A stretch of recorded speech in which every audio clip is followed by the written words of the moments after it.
ಅಂದ್ಕೊಂಡಿದ್ವಿ. ಆದರೆ ಈ ಸರ್ಕಾರ ಮುಂದೆ ಹೋಗಿ ಉದ್ದಟತನ ಪ್ರದರ್ಶನ ಮಾಡಿ ಯಾರು ಆ ಸಮಯದಲ್ಲಿ ದಿನಾಂಕ 14/2/2026 ಶನಿವಾರದಂದು ಡಿ ಕೆ ಶಿವಕುಮಾರ್ ಅವರು ವೇದಿಕೆ ಮೇಲೆ ಬಂದಾಗ ಏನು ಮಾಲಾಧಾರಿಗಳು ಗೋಕಾಯ್ ಮತ್ತು ಏನು ಕಪ್ಪು ಬಟ್ಟೆಯನ್ನು ಪ್ರದರ್ಶನ ಮಾಡಿದ್ರು, ಅವರ ವಿರುದ್ಧ FIR ಅನ್ನು ದಾಖಲಿಸಿ ಮನೆ ಮನೆಗೆ ಹೋಗಿ ಅವರನ್ನು ಐಡೆಂಟಿಫೈ ಮಾಡಿ ಗುರುತನ್ನು ಪತ್ತೆ ಹಚ್ಚಿಬಿಟ್ಟು ಅವರನ್ನು ಅರೆಸ್ಟ್ ಮಾಡುವ ಹಂತಕ್ಕೆ ಈ ಸರ್ಕಾರ ಹೋಗಿದೆ.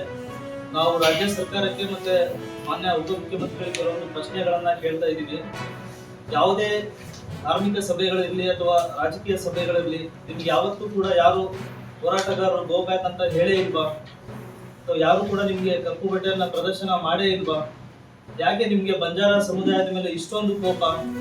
ನೀವು ಆಲ್ರೆಡಿ ಅವೈಜ್ಞಾನಿಕವಾಗಿರ್ತಕ್ಕಂಥ ಒಳ ಮೀಸಲಾತಿಯನ್ನ ಜಾರಿಗೆ ತಂದು ಸರ್ಕಾರಕ್ಕೆ, ನಮ್ಮ ಬಂಜಾರ ಸಮುದಾಯಕ್ಕೆ ಒಂದು ಮರಣ ಶಾಸನವನ್ನೇ ಬರೆದಿದ್ದೀರಾ. ಮೊನ್ನೆ ರೋಸ್ಟರ್ ಬಿಂದುವನ್ನು ಕೂಡ ದೋಷಪೂರಿತವಾದ ರೋಸ್ಟರ್ ಬಿಂದುವನ್ನು ಬಿಟ್ಟು